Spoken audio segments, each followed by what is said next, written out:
Dans ces dernières années, curieusement, Israël est devenu excédentaire en eau potable venant de désalinisation. Et ça nous a permis de réduire l'usage de l'eau potable venant du lac de Tibériade, la conduite d'eau nationale, ce qu'on appelle le Movil, Amovil Arti. On peut dire qu'Israël est au cœur de cette question centrale pour Bien sûr. tous les pays de la région, quoi.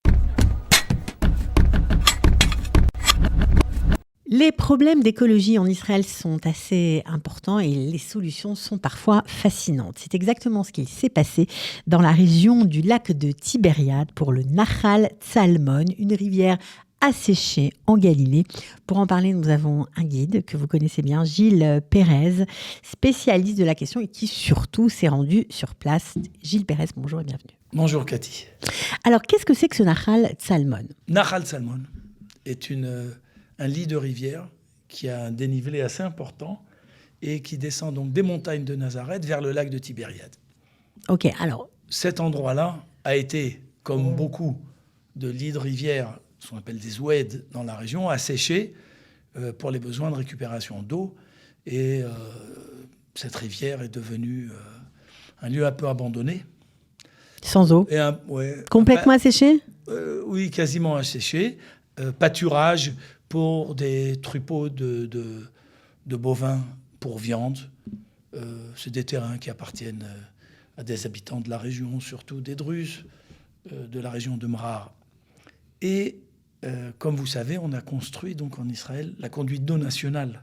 Cette conduite d'eau nationale a, dans les années 50, permis, sous la direction de Lévi Eshkol, de pomper l'eau du Jourdain qui se jette dans le lac de Tibériade, de l'eau potable, de la faire monter en Galilée dans un très beau lac, le lac Eshkol, on pourra le montrer à nos auditeurs, et de le distribuer dans tout le pays. À vrai dire, c'est comme ça qu'on a eu à boire en Israël, aussi bien à Jérusalem que sur la région côtière et dans tout le Negev occidental jusqu'à Beersheba. Donc, c'était le projet de la conduite d'eau nationale. À l'époque, 1,5 million d'habitants. Aujourd'hui, on est à 10 millions d'habitants. Il y a une vingtaine d'années, on a créé une deuxième conduite d'eau nationale, mais cette fois-ci, elle est spéciale. Elle récupère les eaux des égouts ménagers du Grand Tel Aviv, 18 municipalités, 2 millions d'habitants. Tout ceci est récupéré pour faire l'agriculture du Sud. Et donc, on irrigue des plantations avec de l'eau. Des égouts, de l'eau recyclée. Et ça nous a permis de réduire l'usage de l'eau potable venant du lac de Tibériade, la conduite d'eau nationale, ce qu'on appelle le Movil, Amovil Arti. On peut dire qu'Israël est au cœur de cette question centrale pour tous les pays de la région, quoi. C'est un sujet majeur. Aujourd'hui, la Turquie, l'Iran, c'est un sujet majeur dans la région. Je ne parle pas de ce qui se passe entre le Soudan et l'Éthiopie, le Soudan et l'Égypte. C'est un sujet majeur. On a décidé, il y a une vingtaine d'années, d'investir énormément dans le domaine de la désalinisation d'eau de mer. C'est un processus qui est assez cher. On l'a amélioré avec le temps. On a 7 grosses usines. Et dans ces dernières années, curieusement, Israël est devenu excédentaire en eau potable venant de désalinisation. C'est incroyable. C'est pas mal. Ouais, incroyable. Et donc, on a dû maintenant commencer à écouter les écologistes qui disent, écoutez, vous faites baisser le niveau du lac de Tibériade, la qualité de l'eau baisse, le Jourdain inférieur qui va entre le lac de Tibériade et la mer Morte ne reçoit plus d'eau, la mer Morte baisse. Bref, on a un effet domino sur un bassin naturel qui est la faille afro-asiatique, pour nous, depuis le Roula, lac de Tibériade, jusqu'à la mer Morte. Et l'idée est venue de remplir de nouveau le lac de Tibériade. Ça, c'était à combien de temps ? Récemment, on a décidé de maintenant prendre les excédents des usines de désalinisation, puisqu'on dessaline énormément d'eau, on se retrouve avec des excédents.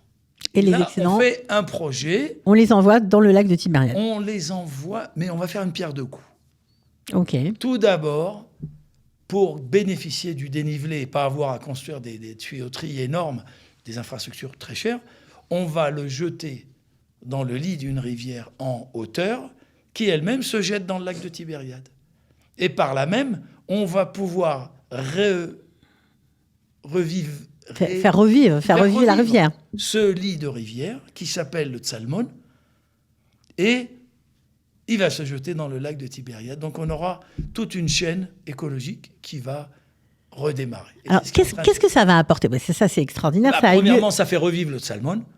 Deuxièmement, vous pouvez voir le débit. J'ai eu la chance la semaine dernière, j'étais avec une voyageuse fidèle, Dominique, et je lui ai dit, ça te dirait qu'on aille chercher l'endroit où se jette cette eau-là, parce qu'elle arrive avec un très gros dénivelé dans un tuyau important qui a été fait donc par l'autorité de l'eau, Mekorot.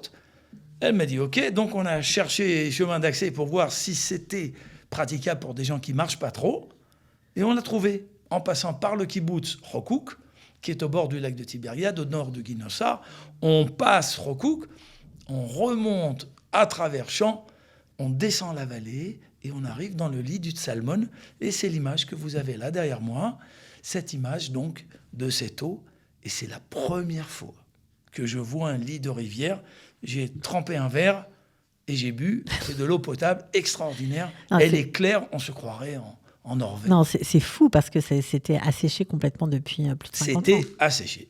Donc, alors ça veut dire quoi? Ça veut dire que tout va renaître? Est-ce que les planctons, les poissons, c'est possible? Non, c'est de faire remonter l'eau du lac de Tibériade. Évidemment que l'apport du salmon n'est pas suffisant en lui-même, mais là on est sur ce qu'on appelle un pilot, un essai. C'est un modèle.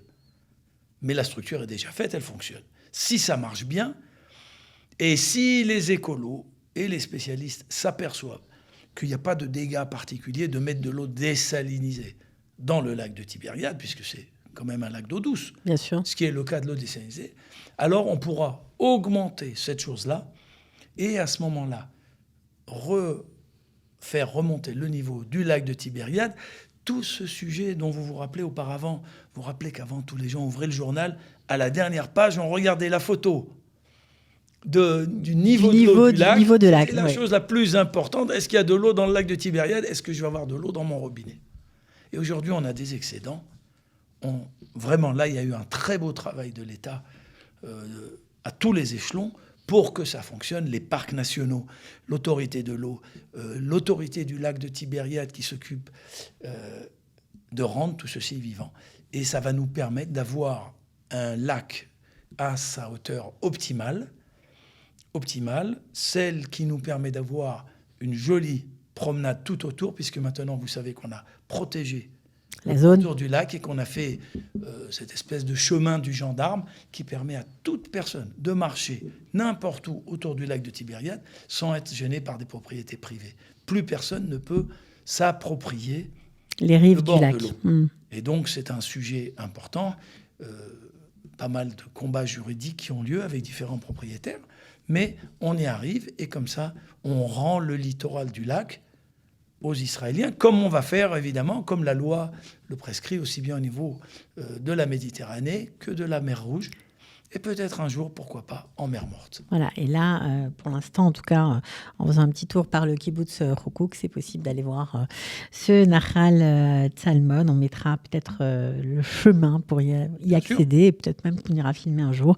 En tout cas, merci beaucoup, Gilles, d'avoir été... C'est une très belle marche à l'intérieur du Nahal, dans cette rivière, et on peut le descendre. Et tout du long, il y a plein de bassins où l'on peut se baigner. Mais je sais qu'en l'annonçant maintenant... il fait un peu froid, là. C'est pas grave. Non, la région est plus chaude qu'ici, nettement plus chaude. Mais ça va être évidemment bondé parce que les gens tous les voyageurs sont à la recherche de plans d'eau. Et c'est très sympathique. Et on peut descendre jusqu'au lac de Tibériade, jusqu'à Guinossar. Génial. Très jolie balade. Génial. En tout cas, merci pour l'info. Et à très bientôt, Gilles. Allez, pour des belles découvertes.